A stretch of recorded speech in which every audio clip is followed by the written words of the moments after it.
Oasis, reunion or sellout? Welcome to Mark and Pete, two blokes and half an opinion. Now, here's a thought. Roll with it or rolling in it. Band members of the pop group Oasis don't look back in anger as the song promotes, and it's simply on the sole basis for cashing in the notes. Yes, music, reunions. Well, Oasis fans have for many, many weeks been asking this simple question. Is it definitely or is it maybe? Well, in fact, it's definite. Yes, that is correct. A press release has been announced. Liam and Noel Gallagher have confirmed that Oasis will reunite for a series of live shows next summer, 2025. Make it a date. Well, maybe if you're a keen fan, that's a good thing. However, some fans have noticed straight away that the Oasis ticket sales have boomed. And not only that, so are the prices of the tickets. In fact, some are going for just under £500. Well, you better get in there quickly. It's going to be very expensive. Well, Mr. Pete, I ask you, what do you think about this? Do you think that Oasis are doing the right thing? Or are they just selling out? And will you be going? Well, Mr. Mark, just to look back at this, it seems to me, just my recollection of various interviews with the Oasis band members, they seem to talk a big game about not selling out, about not having a greatest hits of album, not just cashing in on your fame sort of thing. So it does seem to go against what they've previously said on the subject. That's what I would say. However, I personally don't think there's anything wrong with it. Or rather, I think if people have this nostalgic view of their music from the past, want to relive their youth, then why not? And no, personally, I can't stand them, so I'm not going to go and see them. Well, either way, there are definitely hundreds of thousands of fans that would like to. Well, some of the dates on tour so far have been named as Cardiff, that's the Principality Stadium, Manchester, Heaton Park, London, of course, Wembley Stadium, Edinburgh, Murrayfield Stadium, Dublin, Croke Park. Well, I'm sure there'll be many others as definitely the tills start to ring.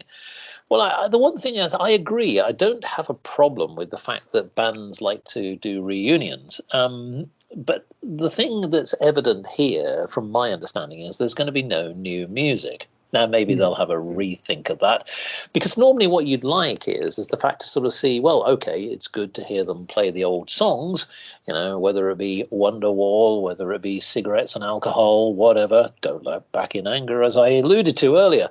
And there are many, many other great hits. But the fact is that well, I'd like to hear some more. I'd like to hear something new. What's your theme and your message, and what's your style today? Because I know that obviously Noel Gallagher in particular was really the backbone of the writing. Liam would have contributed, of course, and was the front man on a lot of the songs. And we mustn't forget some of the other members as well, because obviously originally it wasn't just the two brothers. But the key thing here is it is about the brothers.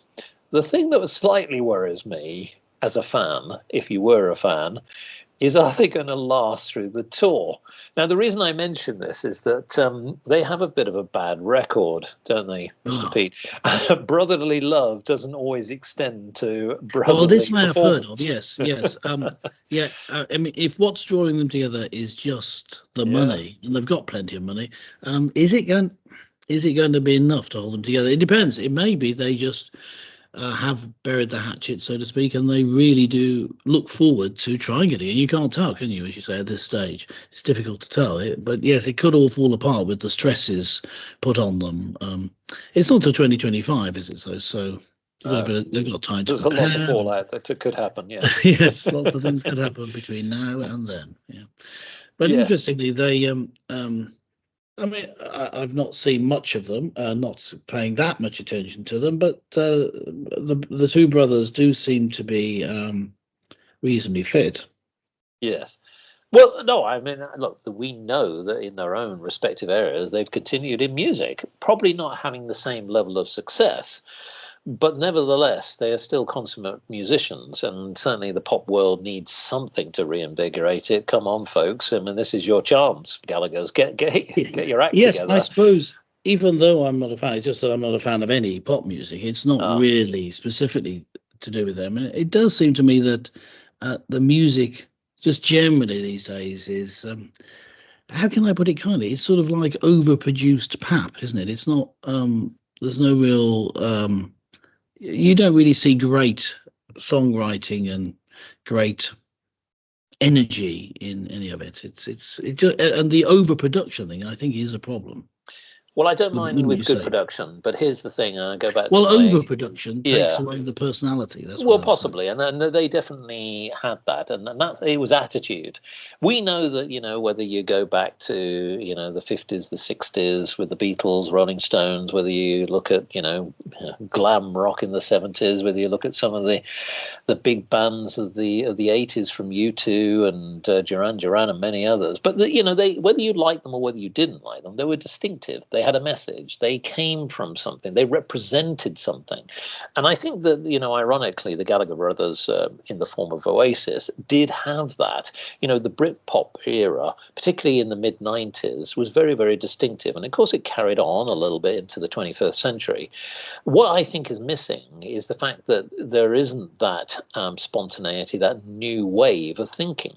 You mentioned about the production side, but I think that there are certain types of genres of music, whether it be rap music, etc. It's very formulaic now. So here's my call out again. I really want to emphasize, I don't have a problem hearing those old songs. I like hearing those old songs, but what I'm really keen on is, and I'm sure a lot of fans would be thinking this is their opportunity. I would have thought they could probably seize a moment with some, a new album, whether it be in 2025 or 2026, get your tour underway. But, if they really think and look at the market today, I'm not really sure that, the likes of, I don't know, we've mentioned this before, really, the Gallagher brothers must be looking at Ed Sheeran, really? Taylor Swift, really? Come on, you can do better than this, folks. So I actually think that this is their chance. They're young enough still.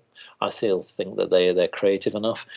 So if I was sort of buying a ticket, I'm going to probably have to spend a couple of years probably paying or paying it off. Yes. I mean, the issue is the cost, isn't it? But I would want new songs.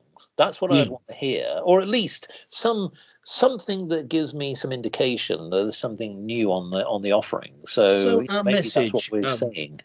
Now, we don't know if the members of Oasis listen to our podcast, but almost certainly they should do. But the message that we'd have for them: look, if we don't want to be sellouts, if you're not sellouts, then write some new material. You've got a year, get on with it.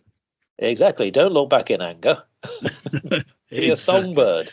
Yes. Let there be love. I'm going to keep going through all their songs. and on that note, we're going to draw this episode to a close. From Mark and myself, it's goodbye for now, and catch you next time. And the importance of being idle.